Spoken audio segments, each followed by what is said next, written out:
Hello friends, welcome back to my channel commerce with Sonia. आज हम लोग बात करने जा रहे हैं कैश फ्लो स्टेटमेंट्स की। Let's start. कैश फ्लो में ऑलरेडी हम लोग दो एक्टिविटीज़ पे बात कर चुके हैं, ऑपरेटिंग और इन्वेस्टिंग। आज हम लोग कैश फ्लो की थर्ड एंड लास्ट बल्कि कहेंगे एक्टिविटी पे बात करेंगे, जो कि है cash flow from financing activity. यहाँ पे हम उन सारी एक्टिविटीज़ की जो है बात करते हैं जो कि बिजनेस में जो है या तो कैश इनफ्लो हो रहा होता है या आउटफ्लो हो रहा होता है। अगर हमारे कैपिटल में इंक्रीज हो रहा होता है इसकी वजह से, या फिर हमारी बोरोइंग्स में इंक्रीज और डिक्रीज हो रहा है। यानी अगर हमारी कैपिटल या हमारी बोरोइंग्स जो हैं, बोरोइंग्स में भी कौन सी बोरोइंग्स, शॉर्ट टर्म बोरोइंग्स नहीं, बोरोइंग्स में कौन सी बोरोइंग्स, लॉन्ग टर्म बोरोइंग्स, या जिसे हम कहते हैं नॉन करेंट बोरोइंग्स, अगर इनमें इंक्रीज या डिक्रीज हो रहा होगा उस केस में हम कहेंगे कि हमारी ये फाइनेंसिंग एक्टिविटी है। तो क्या क्या चीज़ें आती हैं cash flow from financing activity में, उसे देख लेते हैं। वैसे तीनों एक्टिविटीज़ में सबसे सिंपल और सबसे इजी एक्टिविटी आपकी फाइनेंसिंग एक्टिविटी ही है। सबसे पहले आता है proceeds from issue of shares and debentures. अगर हमने शेयर्स और डिबेंचर्स को इशू किया है, उससे जो हमें पैसा आया है वो हमारा इनफ्लो है। Proceeds from other long term borrowings को, अगर हमने लॉन्ग टर्म बोरोइंग्स लिया है, सपोज हमने जो है डिबेंचर्स इशू किए या फिर हमने जो है बैंक से लॉन्ग टर्म लोन लिया है, उससे जो पैसा हमें मिल रहा है वो हम ऐड करेंगे। Proceed from short term borrowings, यहाँ जो शॉर्ट टर्म बोरोइंग्स है उसमें आपके करंट इन्वेस्टमेंट्स नहीं आएंगे, बाकी चीजें आएंगी, क्योंकि करंट इन्वेस्टमेंट हमारा कैश एंड कैश इक्विवेलेंट में है। पेमेंट ऑफ इंटरिम डिविडेंड, हम जो साल के बीच में डिविडेंड को पे कर रहे होते हैं उसे हम कहते हैं इंटरिम डिविडेंड, और इंटरिम डिविडेंड जो है माइनस होता है, और ब्रैकेट जो है वो डिनोट करता है minus.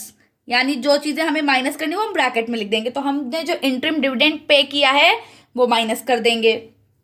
Payment of propose dividend of previous year का जो भी प्रपोज डिविडेंड है वो माइनस कर देंगे। पेमेंट ऑफ इंटरेस्ट, अगर कोई तरह का इंटरेस्ट हमने पे किया है तो उसे हम माइनस कर देंगे। रीपेमेंट ऑफ लोन, हमने जो भी लोन ले रखे हैं बैंक से या कहीं भी किसी और पर्सन से, उसे हम वापस कर रहे हैं, रीपेमेंट कर रहे हैं, तो वो भी हमारा आउटफ्लो है, माइनस कर देंगे। Redemption of debentures and preference shares, जो भी प्रेफरेंस शेयर्स और डिबेंचर्स हमने ले रखे हैं उनको अगर रिडीम करें यानी उन्हें हम पे बैक कर रहे हैं तो वो अमाउंट भी हम क्या करेंगे, माइनस कर देंगे। तो जितनी चीज़ें ब्रैकेट में ये सारी चीज़ें हम माइनस करेंगे, ये प्लस करेंगे। बेसिकली 12th स्टैंडर्ड तक इतना ही जो है आपको आपके में आता है। इससे हट के जो है क्वेश्चन में बहुत रेयर ही एक आधा पॉइंट आपको देखने को मिल सकता है। तो जो हमारा नेट इफेक्ट आएगा वो आएगा net cash from financing activity या net cash used in financing activity. अगर हमारा पॉजिटिव में आंसर है तो वो net cash from financing activity, और नेगेटिव में हमने ब्रैकेट में लिख दिया तो net cash use from financing activity. ये तो बात हुई cash flow from financing activity की। तो हमने तीनों एक्टिविटीज पढ़ ली हैं, आपकी operating activity, investing activity, financing. इन तीनों को ABC को ऐड कर देंगे और हम उसमें जो है बिगनिंग वाला कैश एंड कैश इक्विवेलेंट मिला देंगे, तो हमारा एंड वाला जो है या closing cash and cash equivalent आ जाएगा, जो कि हमारी बैलेंस शीट में ऑलरेडी गिवन होता है। अगर दोनों मैच कर रहे हैं इट मीन्स हमारा कैश फ्लो जो है वो करेक्ट है। कुछ इंपॉर्टेंट टर्म्स है उनको डिस्कस कर लेते हैं। बेसिकली दो टर्म्स ऐसे हैं जो कि बच्चों को बहुत ज़्यादा कंफ्यूज कर रहे होते हैं। एक हमारा प्रोविजन फॉर इनकम टैक्स और दूसरा होता है प्रपोज डिविडेंड। ये दोनों ऐसी चीज़ें हैं जो कि स्टार्टिंग से ही बच्चों को बहुत ज़्यादा कंफ्यूज कर रही होती, चाहे वो ऑपरेटिंग एक्टिविटी हो या फाइनेंसिंग। समझ में ही नहीं आता कि करंट ईयर वाला कब लिखना है, प्रीवियस ईयर वाला कब लिखना है, तो थोड़ा सा उसको देख लेते हैं। Provision for tax appearing on the liability side of a previous year, अगर हमारी प्रीवियस लाइबिलिटी साइड में प्रीवियस ईयर यानी पिछले साल जो है बैलेंस शीट में दिख रहा है, it will be treated as payment for tax during the year, it will be deducted while calculating cash flow from operating activity. हम क्या करेंगे, हमारे पास जो प्रोविजन फॉर इनकम टैक्स होगा जो कि प्रीवियस ईयर का होगा बैलेंस शीट में, भाई बैलेंस शीट में दो इनकम टैक्स दिख रहे होंगे ना, एक करंट ईयर एक प्रीवियस ईयर, तो जो प्रीवियस ईयर का इनकम टैक्स है उसको हम क्या करेंगे, उसको हम डिडक्ट कर देंगे वाइल कैलकुलेटिंग ऑपरेटिंग एक्टिविटी, क्योंकि हम ये मान लेते हैं कि ये प्रीवियस ईयर का इनकम टैक्स है, प्रीवियस ईयर प्रपोज किया गया तो इस साल इसका हम पेमेंट कर रहे हैं, तो इस साल पेमेंट कर रहे हैं तो हमारी ऑपरेटिंग का पार्ट है, माइनस कर देंगे।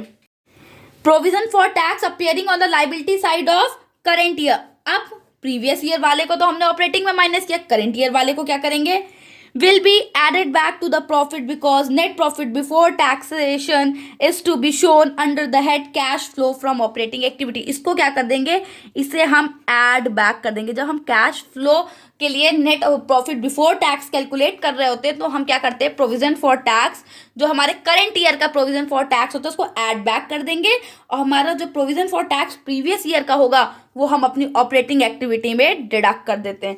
आई होप कि इनकम टैक्स का कॉन्सेप्ट आपको क्लियर हो रहा है। नेक्स्ट बात कर लेते हैं प्रपोज डिविडेंड। ये भी बहुत ज़्यादा कंफ्यूजिंग होता है। प्रपोज डिविडेंड का मतलब है कंपनी ने क्या किया है, डिविडेंड प्रपोज कर दिया है लेकिन अभी तक उसे पे नहीं किया है। यानी अप्रूवल जो है, जब हमने इस साल अगर डिविडेंड प्रपोज किया तो इस साल की एजीएम में हम उसे अप्रूव करते हैं और नेक्स्ट ईयर पेमेंट कर रहे होते हैं। तो अगर हम बात कर रहे हैं propose dividend for previous year, यानी वो जो बैलेंस शीट पे पिछला हमें प्रपोज डिविडेंड दिख रहा है उसको क्या करते हैं, उसके लिए हम उस दो काम करते हैं।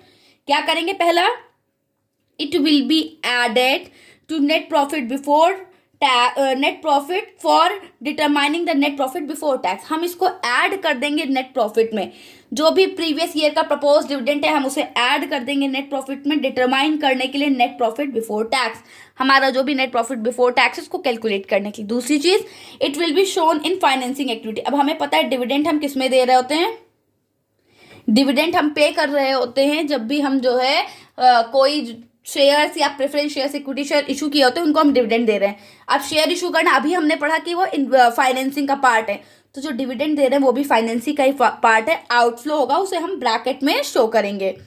अब अगर हमारे पास प्रपोज डिविडेंड है फॉर करंट ईयर का प्रपोज डिविडेंड है, उसका क्या करेंगे, it will have no effect, उसका कोई इफेक्ट नहीं होगा, उसे हम इग्नोर कर देंगे। यानी प्रपोज डिविडेंड हमें सिर्फ प्रीवियस ईयर वाला देखना है, करंट ईयर वाला नहीं, और प्रोविजन फॉर टैक्स में हमें दोनों ईयर का जो है बराबर से देखना है। आई होप कि आपको यहाँ तक बहुत अच्छे से क्लियर होगा। वैसे तो cash flow from operating, investing, financing तीनों एक्टिविटीज जो है खत्म हो गई हैं, लेकिन मैं कोशिश करूंगी कि नेक्स्ट वीडियो में आपके लिए जो लेके आऊँ उसमें एक कंप्लीट क्वेश्चन कैश फ्लो का सॉल्व करके दिखाऊं कि कैसे operating, investing, financing, cash and cash equivalent पूरा जो है एक ही क्वेश्चन में सॉल्व किया जाता है। आई होप कि आपको वीडियो अच्छी लगी होगी। ऐसी और वीडियो के लिए मेरे चैनल को सब्सक्राइब करें। Thank you.